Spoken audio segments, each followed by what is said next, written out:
Alright, Shalom. First and foremost, I want to give all praise, glory, and honor to Yahweh, Ba'ashem, Yahweh Shai, Ba'ashem, Rachak double honors to the elder apostles of Great Millstone who rule well, and much love and salutations to the brothers out there teaching His word in truth and sincerity. It's about 6:30 in the morning, and I just want to do a quick video. It was edifying, and it's going to be about a vision or a dream I had. Just woke up, and I just want to put it on paper, or put it on wax, so to say. And then after I speak on it, I'll edit it, and then bring the scriptures out later. But before I forget, all right, the dream was intense, man. It was I started off in my neighborhood. I was in my car, and all of a sudden I see a F-35, or it looked like, I don't know what kind of jet. It was a jet though. It was going up, straight up, and then he was making maneuvers, and I'm recording it, and I was sending it to the head chat I'm in, and I'm recording it, and it's flying super low, and then all of a sudden you see I guess something shot it or something, but the pilot had escaped. He did the ejectocito, and he's parachuting down. So I'm still driving. I'm driving now towards him, and I'm still recording. And when I get closer to him, I realize he's not an American soldier, and he it's like it froze or stopped recording. But anyway, I realized it wasn't an American soldier, and he started shooting at people. So I keep going, and I'm just gonna give you the points because it was a long dream, and it was very, very vivid. Okay, so then I see more jets coming, and more planes, and more shit blowing up, and then I'm in a different location. Somehow I end up in a different location, and there's mad people, and the Lord was protecting me, and it was like the soldiers couldn't do nothing to me, but they were blasting people. And then I started taking some soldiers out, and then people started following me because they seen that I had some type of power.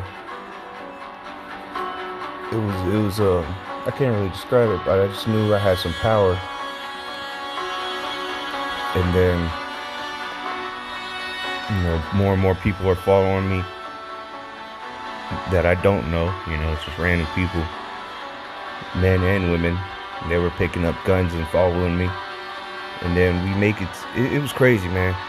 I can't, and because it was the whoever was invading. That's another thing. After the shit started happening, people dying and shit, I started recording it again. And I sent it to the elders again, and I was like, "Hey, pray for me. They're invading over here." And then that's the last I seen of my phone. And then a lot happened, and more people were following me. Damn near, it was like a militia following me. Again, because they could just tell like I was the leader. And they were just following me wherever I went. And eventually I made it to it was like an outpost, some kind of safe zone for some reason.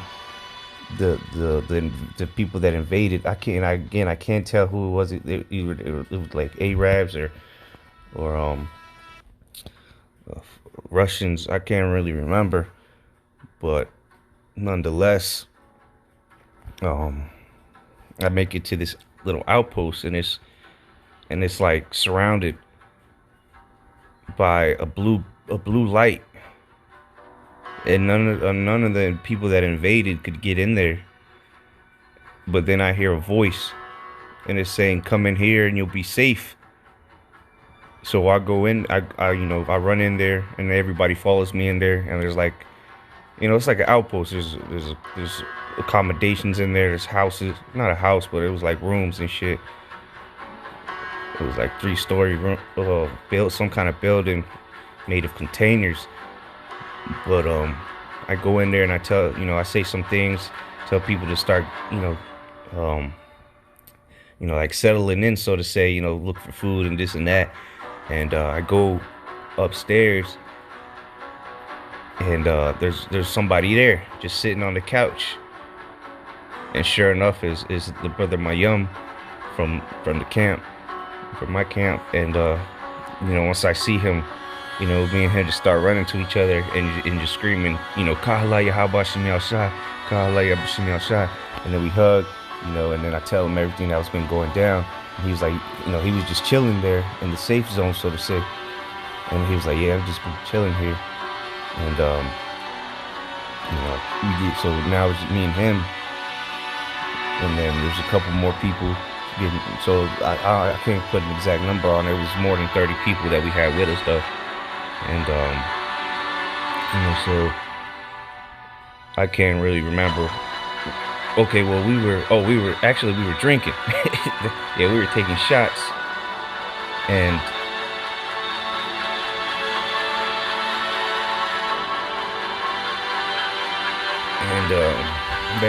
so I'm starting to explain to the people, like we're in the kitchen and we're about to toast, and people are talking, and I'm like, everybody shut the hell up.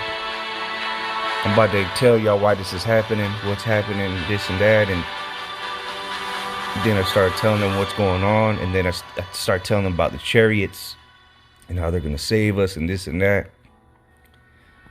And then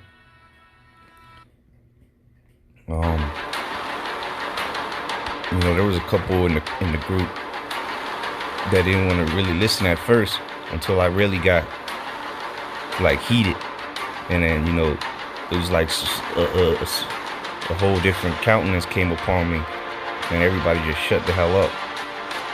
So I'm just I'm telling them what the deal is, and then I'm like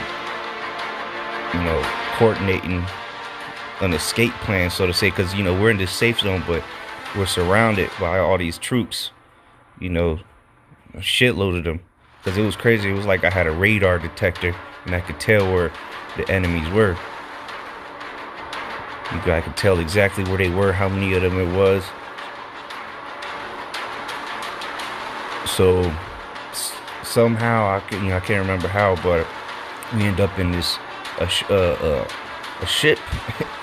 It's like a park. It was just parked. So we end up in there, and all the people get on there, and then we're just flying to another. I think we ended up in Puerto Rico.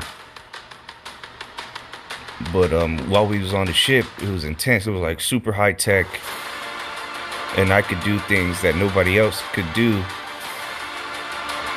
as far as controlling the ship. I don't know, I can't really explain. It was like some Iron Man type shit, but I didn't have no armor. I could do things and control the ship, and it was intense. And then everybody, for some reason, it was only, I think it was just me and my yum. Once we started moving in the ship, everybody was like put to the wall. It was so intense. We were moving so fast. Everybody just like went into like a comatose state, except for me and my yum. Me and my yum was just like walking around, and everybody's like planted to the damn walls in their seats. And I'm like, what the hell? So I started screaming at them. I was like, wake up, get up. And then they slowly started coming back to to their normal state, but we're still moving. And then we end up in, I think it was Puerto Rico, and it was like a scout mission or something. And then it was like I was evolving every scene, pretty much. I was like unlocking more and more abilities, to the point where I didn't have no guns or nothing. I was just like, I had spiritual powers. That's the only thing I can say, describe it as. and I could feel everything, in the dream. It was very vivid, you know. Throughout the dream, I was praising Yahweh Shemi Al Shai. He was delivering me in countless situations and crazy ways too, from gunshots to bombs blowing up, all kind of things the Lord was delivering me from in the dream. And then the women, I remember the last scene before I woke up. I was talking to the people, and then I was headed to this room. It was almost like the captain of the ship's room. So I'm headed to there, walking through the midst of the people, and all the women, were, like giving me that look. You brothers know what look I'm talking about. And it was just women after women, as I'm going into this room. They're just all staring at me, looking at me with, reverence. So and then I walk into this room, close, door closed behind me. And then, I can't really remember the rest, but I think I came back out the room, and I think we came out of the ship, but I can't remember the rest. But yeah, man, that was a very uplifting dream and a faith booster. The Lord's going to be with us in these last days in miraculous ways, man, and it's going to be quick. All right, but we're just going to have faith that these things are possible. The scriptures say all things are possible with the Lord, so there's nothing that we can't do if we believe in Yahweh Shemi Al Shai. So I'm going to go ahead and bring out the scriptures. All right, Shalom, Yahweh. Kahalayim La Yahweh Ba Shemi Yahweh Shai. Double honors to the elder apostles, great millstone. Salutation, much love to all you brothers and sisters, men, women, and children that are learning and worshiping Yahweh Shemi Al Shai in truth and sincerity. So just continuing on to bring out some quick precepts on the dream, and this is Sirach 2:10. Look at the generations of old and see, did ever any trust in the Lord and was confounded? Or did any abide in his fear and was forsaken? Or whom did he ever despise that called upon him? Right. So that's the mentality we must have going into these last days. All right, going into Jacob's trouble, man, a time like no other. We're going to need Yahweh Shemi Al Shai to defend us, man. All right. Again, in this dream was crazy, bro. There was so much going on. It was all out chaos. And there's things I honestly can't even explain that I seen in the dream, and again, it was a very vivid dream, and it felt very real. So I was going through all these different emotions in the dream, these different feelings. I could feel the things, going on, but I can't really describe them. But I know that they're gonna happen. These things are gonna be possible, but we have to trust in the Lord, like the scripture just said. All right, and we won't be confounded. We got to fear the Lord, and we won't be forsaken. We got to call upon Yahweh Shemi Al Shai. You got to know these names. All right, and then the possibilities are endless. And then the Lord's going to get us out of some scary situations, man. Psalms 34:7, the angel of Yahweh encampeth round about them that fear him and delivereth them. Right, so hey, the Lord's got us, man. We just have to believe. And he's going to lift that standard up very soon. No one's going to be able to stop us, man. The Lord is with us. You have to truly believe that. Verse 8, oh, taste and see that Yahweh is good. Blessed is the man that trusteth in him. There you go, man. You're going to be blessed if you trust in the Lord. It begins now, though. All right. The Lord is going to show that this wasn't in vain when he gives us starts giving us spiritual power, man.